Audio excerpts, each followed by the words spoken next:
Varicose veins కి సరైన చికిత్స కోసం సంప్రదించండి ఎవిస్ హాస్పిటల్. నమస్తే రమ్య గారు. నమస్తే జయ. రమ్య గారు, పిల్లలు మెచ్యూర్ అవ్వటం ఇది వయసు తప్పిపోయింది రమ్య గారు. ఎందుకంటే 15, 16 ఏళ్ళలో అవ్వాల్సిన పిల్లలు 14, 13, 11 కాస్త 10 లోపుకు కూడా వచ్చేసారు. 7, 8 కూడా చూస్తున్నాం. ఇవి ఒక కారణం అయితే, ఈ పిల్లలకి పిసిఓడి ప్రాబ్లమ్స్, హార్మోనల్ ఇన్బ్యాలెన్స్ అవ్వటం ఇది మరీ విచిత్రంగా అనిపిస్తుంది కదండి. కారణం అసలు ఏమనుకోలేదు. అంటే రకరకాల కారణాలు, ఒకటి కాదు, 2 కాదు. ఇప్పుడు మిమ్మల్ని అడిగితే ఎన్ని చెప్తారో. అవును, మనం ఏమైనా చేయొచ్చా? డాక్టర్ దగ్గరికి డాక్టర్ని కూర్చోబెట్టామంటే నేను చెప్పిందని డబల్ చెప్తారు. అవునవును. అంటే వీటిల్లో మనం ఏదైనా తగ్గించుకోవచ్చా? మన చేతుల్లో ఏదైనా ఉందా? కాస్త ఏమైనా పోస్ట్ పోన్ చేయడానికి అవకాశం ఉంటుందంటారా? ఆ పరిస్థితుల్లో ఉన్నామా? ఏమీ లేదు. ఎందుకంటే ఎక్కడ లేము. ఇది వరకు అంటే నువ్వు గుర్తు చేసుకో, ఇవే కారణాలు అని నేను ఇవి కూడా కారణాలు అని చెప్పగలను ఖచ్చితంగా. మన అమ్మలు ప్రెగ్నెన్సీలో ఏమైనా మందులు వాడేవాళ్ళ చేయ? బలానికైనా మందు లేదు కదా, లేదు. ఈ అంగన్వాడీలు వచ్చిన తర్వాతే ఐరన్ క్యాప్సిల్స్ అని, కాల్షియం అనేసి ఇవి వింటూ. పల్లెటూరులో కూడా అందరికీ వైద్య సహాయం అందాలి, అందుతోంది. నాకు గుర్తుండి జయ, డెలివరీలు అయ్యాక పాతకాలంలో, నాకంటే ముందు అనుకో, మా ఇంట్లో కూడా నా ముందు వాళ్ళ పరిస్థితి కూడా ఇదే. ఈ పిల్లలు పుట్టాక కనీసం 10 నెలల దాకా పీరియడ్స్ వచ్చేవి కాదు జయ. 2 ఏళ్ల దాకా పీరియడ్ రాకుండా ఉండి, సంవత్సరంన్నర దాకా రాకుండా ఉండి, 2 పీరియడ్స్ వచ్చాక మళ్ళీ కన్సీవ్ అయ్యేవాళ్ళు పాత రోజుల్లో. ఇంచుమించు మా ఇంట్లో పిల్లలందరూ అంతే, మేమందరం అంతే జయ. 7.5 దాకా మా మదర్కి పీరియడ్సే వచ్చేవి కాదు. సంవత్సరం 15 నెలలు కనీసం. తర్వాత ఒక 2-3 పీరియడ్స్ తర్వాత మళ్ళీ కన్సీవ్ అయితే పిల్లల మధ్య 3 ఏళ్ళు 2.5 ఏళ్ళు గ్యాపులు ఉండేవి. మా అమ్మ కాదు, మొత్తం అప్పుడు కాలం అంతా అంతే. పోషణ తక్కువ పాత రోజుల్లో, మందులు 0, పని పుష్కలంగా ఉండేది. ఎక్సర్సైజు చేతి నిండా పని. మానసికమైన స్ట్రెస్ 0. స్ట్రెస్ లేదు. కుటుంబపరమైన సమస్యలు ఉన్న వాళ్ళకి తప్ప సార్వజనీన స్ట్రెస్ ఉంది చూడు, ఇప్పుడు మనం చచ్చిపోతున్నాం, అది లేదు. ఈ 4 చాలవా? ఇప్పుడు మనకి ఏడాది పిల్లల దగ్గర నుంచి స్ట్రెస్సే. దాని స్ట్రెస్లో ముంచి తేలుస్తున్నాం, మునిగి తేలుతున్నాం మనము. తర్వాత ఈ తప్పిందంటే, నెల తప్పిందా, ఇక మందులతోనే బేబీల్ని పెంచుతున్నాం. అంతే. అన్నిటికీ మందులే మనకి. విటమిన్స్ వేసుకుంటాము. తర్వాత ఏమో ఇంకేమిటి, ఫోలిక్ యాసిడ్ 100% ఫోలిక్ యాసిడ్ ఉండాల్సిందే, లేకపోతే కుదరదు. ఫోలిక్ యాసిడ్ అవసరము. ఇది వరకటికి ఇప్పటికీ వచ్చిన డిఫరెన్స్ ఏంటంటే, ప్రసూతి మరణాలు, శిశు మరణాల సంఖ్య దాదాపుగా లేదు, తగ్గిపోయింది, బాగా పూర్తిగా తగ్గింది. పాత రోజుల్లో ప్రసూతి మరణాలు ఉండేవి, పురుట్లో పోయారు అనేవి చెప్పుకునేవాళ్ళు, పిల్లలు పోయేవాళ్ళు. పాపం పోషణ లేక, పనులు ఎక్కువ లేవడం వల్ల చచ్చిపోయారని అనుకోకండి, అది కాదు. పోషణ సరిపడా వైద్య సదుపాయం లేక, వైద్యము సదుపాయం లేక, పోషణ తక్కువగా ఉండి, ఈ రెండిటి వల్ల పూర్వం మరణాలు. కానీ అందరిళ్లలోనూ 14 నుంచి 9 దాకా లెక్కే పిల్లలు. 2 ఏళ్ళకి చొప్పున 14 మందిని కనేవాళ్ళు, 8 మందిని కనేవాళ్ళు. సహాయాలు లేకుండా, ఏ సహాయము లేకుండా పెంచేసే. పొలాలకు వెళ్ళి, చేలో గడ్డి కోయడానికి వెళ్ళి అక్కడ కనేసి చంటిపిల్లని గడ్డితో పాటు మోసుకొచ్చిన తల్లుల్ని ఎంతమందిని చూస్తుంటామో. ఇది వరకు క్రమంగా ఏమైంది, మనకి పోషణ పెరిగింది. కడుపుతో ఉన్నప్పుడు ఇవి తినాలని, ఇంతే ఈ మందులు వేసుకోవాలని, ఈ జాగ్రత్తలు వహించాలని ఇవి పెరిగినాయి. ఒకటి. అక్కడి నుంచి బిడ్డ పుట్టిన దగ్గర నుంచి, పూర్వం ఏం చేసేవాళ్ళమ్మా, నాకు తెలిసైతే మా చిన్నప్పుడు గ్రైప్ వాటర్ ఇచ్చేవాళ్ళు.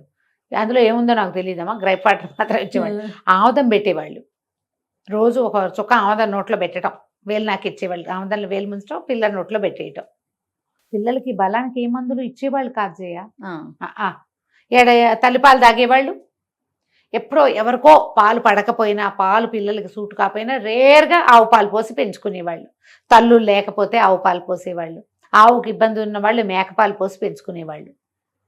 ఓ ఏడాది తిరగకుండానే అన్ని రకాలు తినడం మొదలుపెట్టేవాళ్ళు. ఇప్పట్లాగా ఈ గుజ్జను గుళ్ళ ఇవే వ్యవహారమా? ఏం లేదు, శుభ్రంగా అన్నాలు పెట్టేసేవాళ్ళు. ఎవరేం తింటున్నా పిల్లలు తినేవాళ్ళు. 2 ఏళ్లకి చక్కగా పిల్లలు రోడ్ల వెంబడి తిరిగి గొడ్ల వెనకాల పరిగెత్తే స్టేజ్కి వచ్చేసేవాళ్ళు. ఆడపిల్లలు చక్కగా బలంగా పుష్టిగా ఎంత పనైనా చేయగలిగి ఎంత బరువైనా ఎత్తగలిగి ఎన్ని గంటల శారీరక శ్రమ అయినా చేయగలిగి 13 నుంచి 16 లోపల పెద్దవాళ్ళు అయ్యేవాళ్ళు. ప్యూబర్టీ అప్పుడు వచ్చేది 13 తర్వాతే. 13 లోపల 12 ఏళ్ళు 10 మంది పిల్లలుంటే ఒక్క పిల్ల 12వ ఏట అయ్యేది అంతే. మిగిలిన వాళ్ళందరూ లేటుగానే. అప్పుడు అసలు పీసీఓడి చాలా రేర్గా, మొహం మీద హెయిర్ ఉన్న వాళ్ళు ఒక గ్రామంలో ఒక్క పిల్ల ఉండేది. గ్రామానికి ఒక్క పిల్ల, 2 పిల్లలు అంతే. సంతానం లేని వాళ్ళు ఓ పెద్ద కుటుంబం అంటే ఒక్క పిల్ల ఉండేది. ఒక ఉమ్మడి కుటుంబంలో ఒక్క పిల్లకి పిల్లలు పుట్టేవాళ్ళు కాదు అంతే. ఇప్పుడు ఇంటింటా పిల్లలు లేని ఆడపిల్లలే. అవునండి. ప్రతి వాళ్ళు ఏదో ఒక ట్రీట్మెంటు. పీసీఓడి ఫేషియల్ హెయిర్ చిన్న పిల్లలు 10 ఏళ్ల పిల్లలప్పటి నుంచి నాలాగా 50 ఏళ్ళు దాటిన వాళ్ళకి అందరికీ ఫేషియల్ హెయిరే, అందరికీ పీసీఓడియే, అందరికీ పీసీఓఎస్ఏ, అందరికీ సమస్యలే. కాలం మారింది.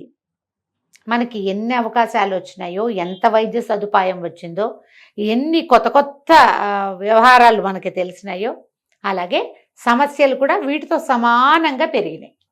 ఈ 10-12 ఏళ్ళు వచ్చేసరికి పిల్లలు మెచ్యూర్ అవ్వటం కొంతకాలం క్రితం కనపడేది. ఇప్పుడు 10 ఏళ్ల లోపల పిల్లలు మెచ్యూర్ అవ్వటాన్ని మనం ఫ్రీక్వెంట్గా గమనిస్తున్నాం. ఈ 10-12 ఏళ్ల పిల్లలకే పీసీఓడీలు. పిల్లలకి మెడలు నల్లగా ఉన్నా మీరు గమనించండి. ఈ వేళ్ళు కణుపుల దగ్గర అంతా పిల్లలు తెల్లగానే ఉంటే కణుపులు నలుపులు, మెడలు నల్లబడిపోతున్నాయి. అలాంటి లక్షణం ఉంటే పీసీఓడి ఉండటానికి కూడా ఒక అవకాశం ఉందిట. ఈ మధ్య ఎక్కడ చదివే నేను అది. ముందే చూపించుకోవాలి. చూపించటం అంటే వైద్యమే కదమ్మా. అంతేగా. అంటే మందులేనా? మళ్ళీ మందే కదా. ఇంకో రకంగా దాన్ని పోగొట్టలేం కదా. కన్నీ చైన్ లింక్ లాగా అయింది జయ ఇది. ఇప్పుడు మనం ఏం తగ్గించుకోగలని చెప్పు. పోషణ తగ్గించగలమా? పోషణ తగ్గిస్తే పిల్లలు ఇవి స్ట్రెస్ని, ఈ వ్యవహారాలని హ్యాండిల్ చేయాలి కదా. అక్కడి నుంచి ఇది వరకు జయ తల్లులకి పాలు తక్కువగా ఉన్నా, పాలు పడకపోయినా బ్రెడ్ పెట్టేవాళ్ళు. అసలు బ్రెడ్డే తినకూడదని వచ్చింది ఇప్పుడు. ఎందుకంటే అందులో ఉండే ఈస్ట్ అవన్నీ కూడా ఈ పిల్లల్లో ఈ రకమైన ప్యూబర్టీ ఎర్లీగా వచ్చేందుకు, ఛాతీ అది విపరీతంగా పెరిగిపోవటము, పిల్లలు బొద్దుగా అవడానికి అవకాశం ఉందట. ఆడపిల్లల్లో ఈ సమస్యలు, మగ పిల్లల్లో కూడా అలాంటివి ఏవో రకరకాలు ఏవేవో డెవలప్ అయిపోతాయి అవ్వకూడనివి. అక్కడి నుంచి ఇక మనం ఏడాది లోపలే ఈ తల్లిపాలు పిల్లలు తక్కువ, ఉద్యోగాలు, తల్లులకి చదువులు, ఉద్యోగాలు, వీళ్ళు పాలు ఇవ్వడం మానేసి ఈ పాలు దాచిపెట్టి ఫ్రిడ్జ్లో పెట్టి పిల్లలకి పట్టించి ప్యాకెట్లు తీసిపెట్టి అంతా ఎక్కడ అవకాశాలు ఉంటున్నాయి. పాలు మానిపించేస్తారు, రోజు డబ్బా పెట్టేస్తే సరిపోతుంది. ఇప్పుడు పైగా తల్లిపాల పిల్లలు సన్నగా ఉంటారు, అదొక పాయింట్. సన్నగా ఉంటారు, బొద్దుగా ఉండరు.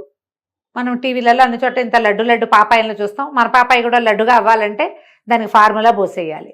నాన్నని ఇంకోటని ఏవో రకరకాల పేర్లు ఉన్నాయమ్మా. నేను అక్కడక్కడ చూస్తాను. ఈ మధ్య చంటి పిల్లలు తక్కువగా ఉండి తెలియడం లేదు. కానీ ఈ రకరకాల పదార్థాలు ఇవ్వటం, వాటిలలో ఏదో ఒకటి పోషణే కొంచెం ఎక్కువ, అవును కొద్దిగా ఎక్కువ. పోనీ గేదె పాలు ఆవు పాలు పోద్దామన్నాం అనుకున్నామనుకో, ఈ ఎక్సిటోసిన్ అవి ఇస్తారు గొడ్లకి పాల కోసం. మరి అలాంటి హార్మోన్ ఇవ్వబడిన గొడ్ల తాలూకు పాలు తాగిన పిల్లల్లో హార్మోను ఆటోమేటిక్గా చిన్న స్వల్ప మాత్రంగా చేరిపోతుందా? మనం ఆవుని గేదెని వాళ్ళకి ఇంజక్షన్లు ఇవ్వకుండాను, వాటికి ఏమి పాలు పెంచడానికి దానికి ఏ హార్మోను ఇవ్వకుండా మనం కంట్రోల్ చేయగలమా? ఇది ఎక్కడెక్కడో ఉన్నాయి కదా దీని శాఖలన్నీ. అవును, దాని వేళ్ళు ఎక్కడో ఉన్నాయి, మూలాలు ఎక్కడో. మనం వాటిని ఏం చేయలేం. పాలు పోయకుండా చంటి బిడ్డను ఎట్లా పెంచుతామమ్మా? పసిబిడ్డకి పాల నుంచి డిప్రైవ్ చేయలేం కదా. అవునవును. ఇక పాలు తర్వాత ఎదుగుదలకి పాలు అవసరం. ఇదివరకు పాలే అవసరం అని భావించేవాళ్ళం. ఇప్పుడు అంత అక్కర్లేదని కూడా కొంతమంది చెప్తున్నారు. పాలు అక్కర్లేదు, వేరేవి ఇవ్వండి. కాల్షియం టాబ్లెట్లు అంటాము, ఇంకేదో టాబ్లెట్లు అంటాము, చూయింగ్ గమ్ లాగా చిన్నవి గమ్మీ వైట్స్, విటమిన్స్ గమ్స్ లాగా నోట్లో వేసుకొని పిల్లలు చప్పరిస్తారు, ఏదైనా నమిలేస్తారు, ఏమిటేమిటో వచ్చేస్తాయి. వీటన్నిటితోటి మనం ఒంట్లోకి ఏవైనా పదార్థాలు పోస్తూ ఉంటే ఆ పదార్థం మొత్తాన్ని వంట పట్టించాలి, విసర్జించాలి, 2 క్రియలు చేయాలి శరీరం. అమ్మ ఎవరైనా డాక్టర్లు ఉంటే చూసే వాళ్ళలో నేను ఏ ఒక్క విషయము తెలియకుండా మాట్లాడటం లేదు, అందరికీ తెలిసిందే మళ్ళీ మాట్లాడుతున్నాను. నువ్వు డాక్టర్ కాదు లాంటివి అనకండి. మీ అమ్మలకు కూడా ఇవి తెలుసు. అసలు సరిగ్గా ఆలోచిస్తే మీకు కూడా తెలిసివి. కేవలం ఆలోచించడం మానేస్తున్నాం అంతే. మనం 2 పూట్ల శుభ్రంగా అన్నం పెట్టి పిల్లల్ని బాగా ఆడిచ్చి మంచిగా పని చేయించి వాళ్ళ అన్నం వాళ్ళని తీసుకుని తిననిస్తే ఆటోమేటిక్గా డెఫిషియన్సీస్ తగ్గుముఖం పడతాయి. ఈ చూడు అరగటము ఒకటి, శోషణ ఒకటి, శరీరం దాన్ని వంట పట్టించుకోవటము, విసర్జించటము 2 ఇంపార్టెంట్ అమ్మా. పాత రోజుల్లో చేసేవాళ్ళు. 2 సక్రమంగా జరగాలి. ఉండదు. ఇప్పుడు మనం ఏదో ఇచ్చాము ఒక పదార్థం, తిండికో మందుకో అనుకో, ఏదో ఒకటి వైద్యంగానో ఆహారంగానో ఇచ్చాము, అది అరగాల. మొదట అరిగిన దాన్ని శరీరం శోషించుకోవాలా, ఆ బలాన్ని అది తీసుకోవాలా. అన్ని రకాలు ఉన్నాయి కదా మనకి, ఎన్ని అవయవాలు ఉన్నాయి, ఇవన్నీ పీల్చుకోవాలా. తర్వాత ఎక్స్ట్రా ఏది మిగులుతుందో పిప్పి దాన్ని సాఫీగా మొత్తం విసర్జించాలా బాడీ. దానికి ఏం కావాలి, మొదట నీళ్ళు ఎక్కువ తీసుకోవాలి, నెంబర్ 1. రెండోది పిల్లలు ఆడాలి బాగా, ఎక్కి దిగి నడిచి పరిగెత్తి శరీరవయవాల్ని పుష్కలంగా వాడాలి, ఎక్కువ వాడాలి. వాడితేనే ఇవి జరుగుతాయి. మనం అది కాకుండా ఓన్లీ పోషణ మీదే దృష్టి పెట్టి ఉంటున్నాం ఇప్పుడు. ఎంతసేపు ఎవరు నున్నగా ఉంటే వాళ్ళ వైపు మన దృష్టి వెళ్తూ ఉంటుంది. మన వాళ్ళు కూడా నున్నగా అవ్వాలని పిల్లల్ని బంతుల్లాగా వాడే బంతి అయ్యాడు అనుకోజే. మీరు గమనించండి, సహజంగా మామూలు పోషణతోటే బొద్దుగా అయిన పిల్లలు, తల్లిపాల పిల్లలు కూడా కొంతమంది బొద్దుగా ఉంటారు. వయసు పెరిగే కొందికి వాడు మామూలుగా అయిపోతాడు, వాడేం అంతంత లాభం ఉండడు. కానీ నువ్వు తోసి పోషిస్తావు చూడు, ఆ ఒళ్ళు ఉండిపోతుంది. చిన్నప్పుడు ముద్దు, పచ్చప్పుడు 7-8 ఏళ్ళు వచ్చేసరికి పంకిన్స్ లాగా ఉన్న పాపాయిలు పిచ్చ ముద్దొస్తారు. 14 ఏళ్ళు వచ్చాక ముద్దొస్తారా మీకు? రారు. పిల్లలకి ఏమైనా అనారోగ్యాలు వస్తాయమ్మా, మీ ముద్దు సంగతి పక్క పెట్టి కొత్త ప్రాబ్లమ్స్ వస్తాయి. ఇప్పుడు పిల్లల్లో థైరాయిడ్ విపరీతంగా పెరిగిందట. దానికి ఏవో రకరకాల, ఇంకా నేను చెప్పినవి కాకుండా ఇంకా 190 కారణాలు ఉండొచ్చు, ఉంటుంటాయి. ఫ్యామిలీ హిస్టరీ కావచ్చు, ఈ తర్వాత ఈ లైఫ్ స్టైల్ డిసీజెస్, అమ్మా నాన్నలకుంటే పిల్లలు కూడా రావచ్చు. డయాబెటీస్ రావచ్చు, కంటి సమస్యలు వస్తాయి, ఈ శరీరం లావుగా ఉండటం, ఇంట్లో అందరూ ఒళ్ళు ఉన్నవాళ్ళు పిల్లలు కూడా అవే వస్తాయి. వీటిని మనం సర్దటానికి ఏదైనా ట్రై చేస్తున్నామా? అది ఆలోచించాలి, చేయటం లేదు. ఈ చంటి పిల్లలు అప్పటి నుంచి కూడా అతి పోషణ మానేయండి. మన చిన్నప్పుడు జయ మనం బాదం పప్పులు తిన్నామా? అసలు లేదు. నీకు గుర్తుందా? నాకు 30 ఏళ్ళు దాటాక నేను ఫస్ట్ టైం బాదం పప్పులు తిన్నాను జయ. 30 దాటినాక. అప్పటిదాకా ఏంటి, పక్కింట్లో మా పెద్దనాన్నగారి ఇంట్లో బాదం చెట్టు ఉంటే బాదం పప్పు కొట్టుకుని ఇంత పప్పు తినేవాళ్ళం. పెద్దనాన్నగారి తోటలో నుంచి మన ఇంట్లోకి వచ్చే లోపల ఆ పప్పు అరిగిపోయేది. అంత దూరం నడిచి చచ్చేవాళ్ళం. బాత్రూమ్ కూడా ఎక్కడికో పోవాలి. మనకి అరుగుదల లేదమ్మా, ఫ్యాట్గా అయిపోతున్నారు పిల్లలు. ఈ అతిగా పోషణ వల్ల కూడా పీరియడ్స్ ఎర్లీగా వస్తున్నాయేమోనని కూడా అనిపిస్తుంది. ఒకటి, మనం ఇచ్చే పాలు, మనం తినే కూరలు అన్నిట్లలో ఈ రకరకాల పదార్థాలు అన్నిటికీ హార్మోన్స్ ఇచ్చి అవన్నీ మన శరీరాల్లో చేరిపోతున్నాయి. కాబట్టి పిల్ల గైరుగా లేకపోయినా, ఇదివరకు పిల్ల తేలేదు. పీరియడ్స్ రావడానికి ముందు పిల్లలు నవనవలాడుతూ నున్నగా తోటకూర కాడల్లో ఎదిగేవాళ్ళు, పీరియడ్స్ వచ్చేవి. ఇప్పుడు ఎదగక్కర్ల, అది గిట్టుకుని ఇంతే ఉంటుంది. చిట్టిపాప ఇంతే ఉంటుంది, చిన్నపిల్ల 8 ఏళ్ళు 9 ఏళ్ళు, శరీర అవయవాలు వికసించకముందే ఇది వచ్చేస్తుంది. ఇది వరకు అదయ్యాక ఈ పీరియడ్స్ కనపడేవి. ఇప్పుడు అట్లా కాకుండా అప్పుడు ఎప్పుడో అవుతుంది వికాసం, అంతే. ఇక అది కాకుండా ఇది జరగాలంటే మనం చేయగలిగే ట్రయల్ ఏంటంటే, పిల్లలకి శారీరక శ్రమ అలవాటు చేయండి. బాగా తిందని పోషించద్దు, సొంత చేతులతో తీసుకుని తినివ్వండి. వాళ్ళు తినగలిగే పదార్థాలని తినిపించండి, పెట్టండి, నచ్చేలాగా వండండి, అన్నీ అలవాటు చేయండి. పని ఖచ్చితంగా చేయించండి. పిల్లల్ని ఏదైనా స్పోర్ట్స్లో ఉంచండి, ఎంతో కొంత వాకిట్లో క్రికెట్ ఆడుకున్నా పర్వాలే, రైట్. కానీ ఇలా ఆడిస్తే ఏమైనా ఈ సమస్య తగ్గుముఖం పడుతుందని నేను నమ్మటం లేదు. కొంచెం ఏమైనా బెటర్గా ఉంటుందేమో. దీనివల్ల ఏంటంటే, ఒకవేళ ముందే పీరియడ్స్ వచ్చినా పిల్లలు ఎక్కువ ఇబ్బంది పడకుండా ఉంటారు, కొత్త ఆరోగ్య సమస్యలు రాకుండా ఉండొచ్చు ఎక్కువగా. మరి అది ఆలోచించాలి. నేను మరి ఇదివరకు ఏమనేవాళ్ళంటే, ఒక 40 ఏళ్ళు పీరియడ్స్ ఉంటాయి అనేవాళ్ళు జయ.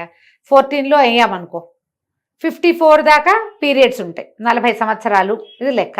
ఇప్పుడు ఈ 9లో అయిన పిల్లలు 9కి 8కే పీరియడ్స్ వచ్చినాయంటే వాళ్ళు అంత పెద్దగా అవ్వకముందే మెనోపాజ్ వచ్చేస్తుందేమో. అంటే మేనపాజ్ ఇష్యూస్ ఇంకా ముందుకొచ్చేస్తాయి అంతే. కదా. అప్పుడు చూడండి వీళ్ళకి పిల్లలు పుట్టే అవకాశం ఇంకా ముందున్నట్టు, అంతేగా. ఇప్పుడు మనం కెరీర్ డెవలప్మెంట్ ఈ వ్యవహారాలు అయ్యేసరికి పిల్లలు పుట్టే అవకాశం వెనక్కి పోయినట్టే, అవునా కాదా. ఇవన్నీ అన్ని ఒకదానికొకటి కదా రమ్మగారు. దానికి ఒకటి లింక్ అయి ఉన్నాయి. కొంచెం ఆడపిల్లలు ఉన్నవాళ్ళు మగ పిల్లలకైనా కూడా మా ప్యూబర్టీ ఎర్లీగా రావడం కూడా సమస్యలకి మూల కారణం అవుతుంది. మనం అమ్మాయిల గురించి మాట్లాడుతున్నాం కాబట్టి పిల్లల్ని చక్కగా ఆడించండి, బొద్దుగా ఉండాలి. కాస్త తగ్గంగానే పిల్లలు కొంచెం సన్నబడ్డారనుకో చిక్కిపోయింది అని పాటలాగా పాడుతూ ఉంటారు. కొంచెం కాలు సాగిందా లేదా, గ్రోత్ చూసుకోండి, పొడుగు ఎంత పొడుగ్గా ఉన్నారు, పొడుగు అవుతున్నారా లేదా అవి గమనిస్తే వెయిట్ తగ్గకుండా పొడుగయ్యారనుకో అప్పుడు మనకు సన్నగా కనపడతారు పిల్లలు. అన్నీ తింటోందా లేదా, సక్రమంగా తింటోందా లేదా అవి కొంచెం చూసుకుని ఇక రకరకాల ఫుడ్స్ పెట్టేసి పిల్లల్ని బలశాలులుగా చేసేయాలన్న భావం కంటే మనం తిన్న కాస్తైనా అది ఒంటికి పడుతోందా లేదా అనేది ఒక గమనింపు మాత్రం ఉంచుకోండి. తప్పకుండా. నమస్తే. నమస్తే జయ.